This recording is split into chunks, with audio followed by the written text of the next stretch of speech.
Good morning and welcome to Peace Out, where we are all learning together to peace out. I hope we're all learning it together. I think I'm not in this by myself. Let me know. Am I by myself? Maybe I am. But I got a feeling that there's a whole bunch of us that are just having all kinds of opportunities and situations and stuff and life and all that. It's giving us plenty of opportunities to learn how to run back to God with everything that comes at us. I just got a feeling that all of us, and no matter what arena of life, are learning to peace out. We're learning to run back to Him. Isn't that an amazing thing? That He's always there when we do. We never run to God and go, where did He go?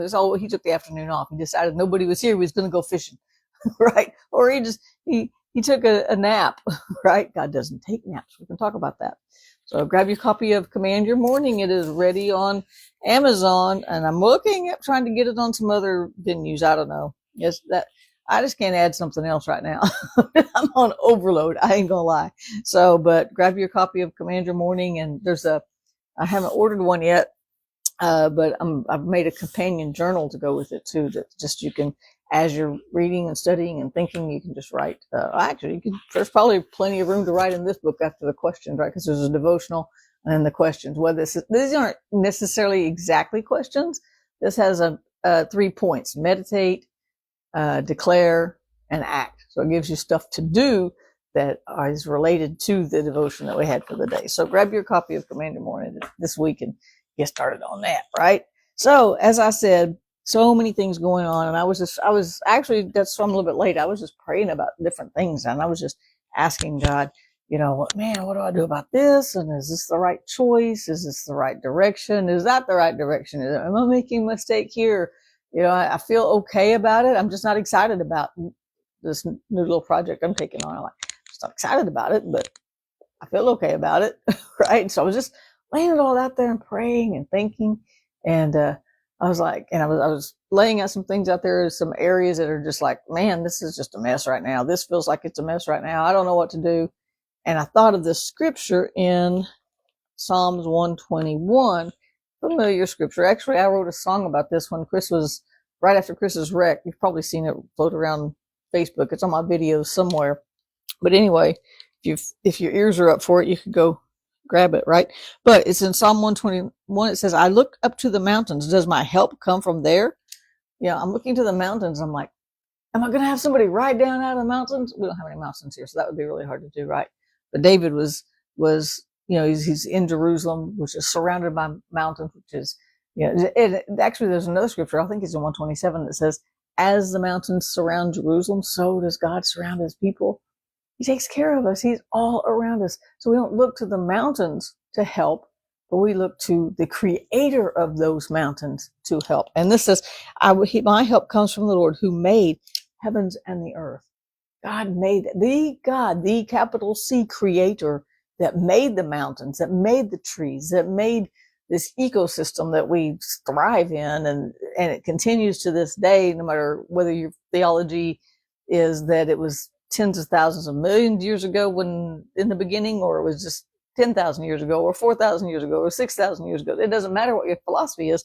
The fact is that the truth is that it's still sustaining itself all these years. God's not down here making things new every single morning, right? He made a system just like our bodies. He created a very well-oiled, well-working system to take care of itself.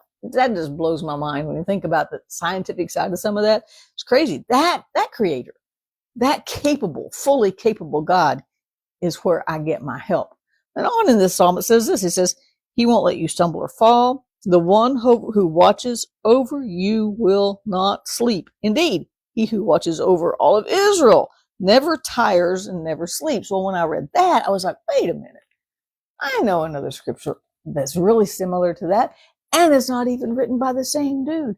A totally different dude. In Isaiah, as a matter of fact, in Isaiah 40, he says this. He says, have you not heard or understood? Are you deaf to the words of God, the words that He gave you before the world began?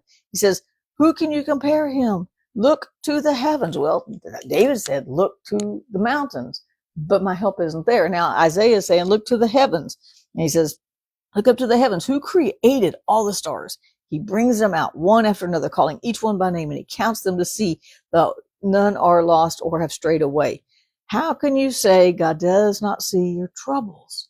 How can you say God refuses to hear your case? Have you ever heard or understood? Don't you know that the Lord is the everlasting God, the creator of all the earth?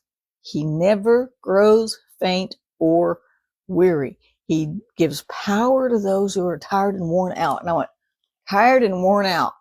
Boy, that sums it up. That's how I feel right now. I feel tired and worn out. I'd hate to sleep because it's such a waste of time, but I think I could just crawl away somewhere and sleep for 3 months and be happy, right? Hibernate, but not really. But you know, do you ever get to that point? Our whole information, we've got so much technology, we've got so much information, and that's a good thing, but it can wear us out. Even on our really good days, it can be exhausting for our souls, and we don't even get it, right? The things and not to mention, I mean, we have all these things that are supposed to make our day easier, like a dishwasher. Thank God for a dishwasher. Yeah, I can't wash hands. I can't wash dishes by hands. My hands break out. Thank God for a dishwasher, but you got to know how to program the thing anymore. Thank God for washers and dryers. But even with all of that, with our phones, we carry I was looking for my phone. Hi, right? But we carry the whole world in the palm of our hand, and we're not God. We don't have the whole world in our hand like he does, right?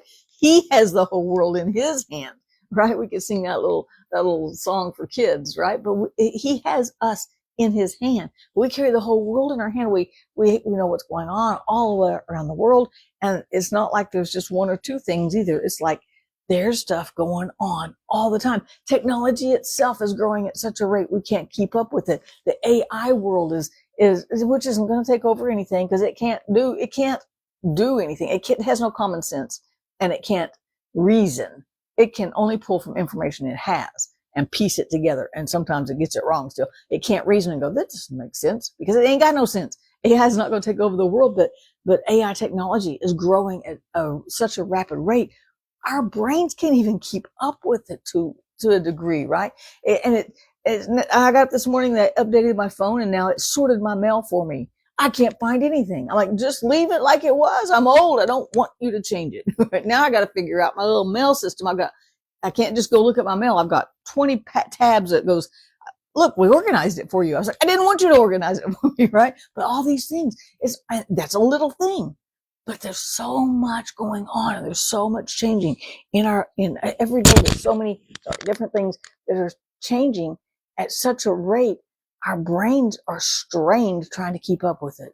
It's wonderful changes. It's helpful. Some of them are helpful changes, but it's still a lot of changes for us to have to process, and it wears on our souls. The immorality in the world wears on our souls. It says that Lot's soul was vexed with living in Sodom and Gomorrah. His righteous soul was vexed every day by the things going on in the world.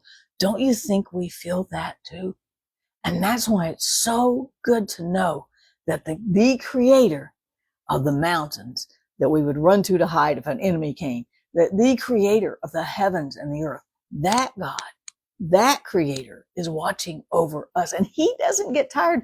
Matter of fact, he already knew we were going to create all these things. He already knows where it's going, where it's going to fall, where it's going to be good, what's going to last, what's going to be gone tomorrow. He gets it, right? That creator. It didn't wear him out like it wears us out. That creator says, let me give you my strength for the day. Let me give you my peace for the day. I'm like, man, now that's a supply. Talk about supply and demand. That's a supply. I got a large demand for him right now today, but he is there to meet that need every single time. He's not taking a nap. He's not on vacation. He's never unavailable, even for my smallest request. What must look like to him, like, really, that's what you want? That's really what you brought? Do you see this over here? You're not going to bring that? You're going to bring this. Okay, it's okay. I'll work with it. He doesn't care. Whatever we bring him, he's so excited to help us with. He's so excited. He's always available. He's always on. He's always there. He's always with us. We don't go about our day and then come back and pray at night and go, oh, we're okay, God, let me find God again. He is in our right now. We don't have to go try to find him. We don't have to go to, is it Korea? Is that the right place where they climb up that big old tall mountain to try to reach God? And they have to do it a certain way at a certain time. We don't have all that. We can just go, hey, God. And he's like, yeah, I got you. Well, yeah, I already know what you need, but go ahead, talk to me. I want you to talk to me. Right? You ever felt that way, with your kids or something? You already know what they need. You're just waiting for them to mature enough to be able to identify their need and bring it to you and say, no, Mom, I think I really need to clean my room. Whoa, imagine that, right? But God does the same way with us. He watches over us. He loves us. He's intimately acquainted with our ways. The Creator who doesn't get tired. And he doesn't get tired of us bringing things to him. He never goes, oh, you brought that 10 minutes ago? No, that was last week. That was so last year. No, he is always excited when we bring stuff to him, even the smallest stuff and the biggest stuff and all the stuff in between. He is just waiting for you today. And he's got the peace you need. He's got that rest you need. I'm talking to myself now. He's got the strength you need. He strengthens the weary. He gives strength. What does he says? He gives power to those who are tired. Whew, good, because that means I got some power coming today because I'm tired, y'all. I'm tired. He gives power to those who are tired and worn out. He offers that means if I offer you something, you have the right to refuse it. He offers strength to the weak. My question would be, will we take it today? See, I just got a job offer this week. I got a letter. They said, we want to offer you this position. You want to be a recovery coach. We think you're going to work with the team. Here's our offer. And I had to say, I'll take that, or never mind, which was kind of dumb after going through this big, intense interview process, right? But I'm like, I got an offer.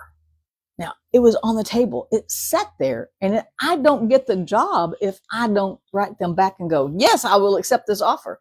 It just goes off into the wind somewhere. Or if I write back and go, no, I don't think so. So God is offering us strength. Because I'm weak. Y'all may not be weak. He offers strength to the weak. The first thing we have to realize is that we're weak without him. That's one of the first Beatitudes. Blessed is the poor in spirit. Those who know they need God. Those who wake up and realize, I'm tired. I'm weak without, I don't have anything. I accept a need for God. Those that wake up and realize, I need God. I'm weak. Yes, God, I will accept your offer. I will take your strength today. That's amazing. I'm going to be thinking about that all day. I hope I said something that made sense and something that encouraged you this morning, because since we know that that offer's on the table, offer for his strength in our weakness. What was it? He gives us for the weak. He offers strength to the weak and power to the tired. I will take that today, and I will thank him for his peace all day long. Peace out, you guys. Have a great weekend, and I'll see you bright and early Monday morning.